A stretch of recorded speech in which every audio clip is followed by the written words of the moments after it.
All right, today we're going to decode the magic behind that little icon you rely on every single day, Wi-Fi. You know the feeling, right? You've got full bars, but your internet is crawling. So what gives?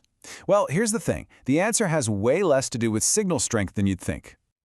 Okay, so to really understand Wi-Fi, you've got to shift your thinking. It's not a pipe for data. It's more like an invisible conversation happening all around you. A conversation with its own language, its own rules, and a ton of background noise. So let's dive into how that conversation actually works. Okay, so every conversation needs a medium to travel, right? For us, it's the air. For Wi-Fi, it's radio waves. And these waves have three key properties that are a lot like the qualities of your own voice. You know, things like pitch and volume. First up, you've got frequency. Just think of this as the pitch of the voice. Wi-Fi uses two main pitches. There's the 2.4 gigahertz band. That's kind of like a lower, booming voice. It travels far, but, well, that band is super crowded. Then you have the 5 gigahertz band. That's a higher pitch. It's way faster and less cluttered, but it doesn't have the same range. Next is amplitude. This one's easy. It's just the volume. How loud is the signal? A stronger signal is just a louder voice, plain and simple, easier to hear.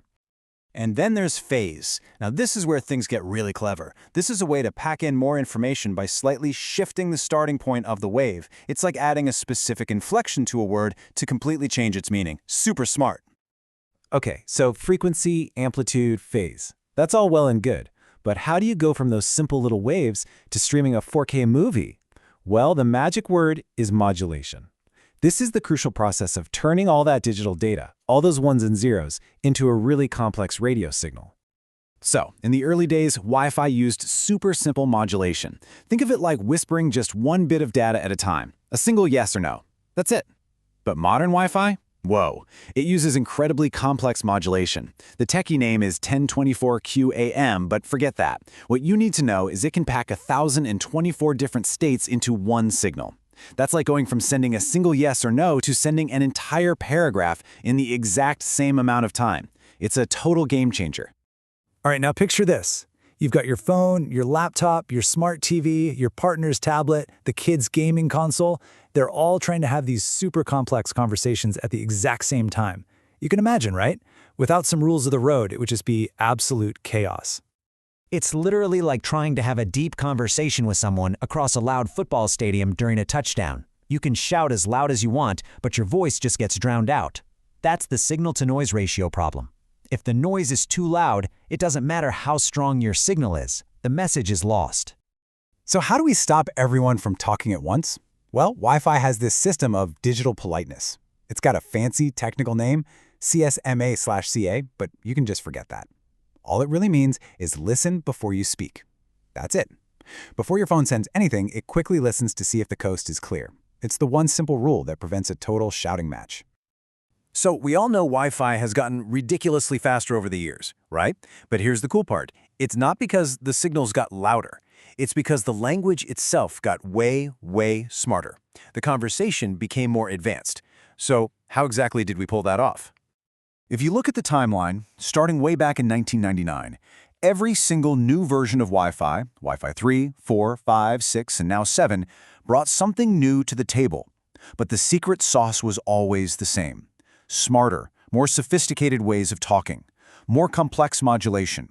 That's what allowed us to just keep cramming more and more data into every single radio wave. So these huge speed increases really boil down to three big things. Number one, we already talked about, smarter modulation, just speaking a richer, more data-dense language. Number two, wider channels. This is like going from a single-lane country road to a massive, multi-lane superhighway for your data. And number three, this awesome tech called MIMO. This lets a router use multiple antennas to have separate conversations with multiple devices all at the same time. Super efficient. Okay, so if the tech is so amazing, why do you still get that dreaded buffering wheel? Why does it still feel slow sometimes? Well, this brings us to the massive gap between the speed they advertise and the speed you actually get in your house. Let's take Wi-Fi 6. On the box, it might boast a theoretical maximum speed of 9.6 gigabits per second. I mean, that is mind-bogglingly fast.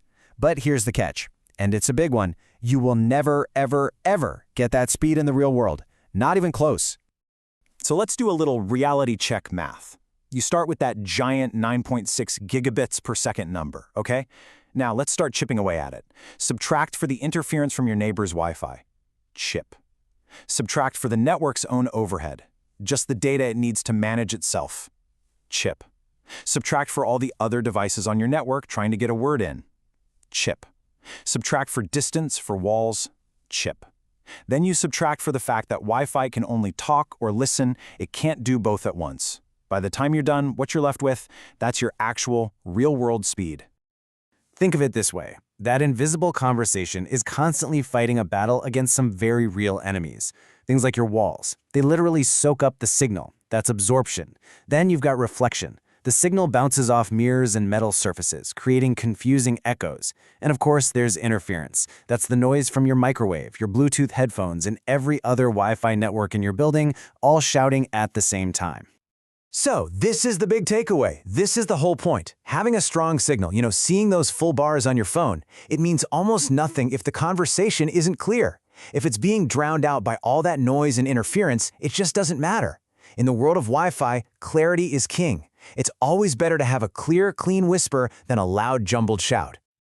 So when you really stop and think about it, with all the obstacles, all the interference, all the other conversations happening, the real question isn't, why is my Wi-Fi slow sometimes? The real question is, how on earth does it ever work at all? It's truly a quiet miracle of physics and engineering. Billions of incredibly complex, invisible conversations, all happening perfectly every single second, just so you can watch that cat video. And you know what? That's pretty amazing.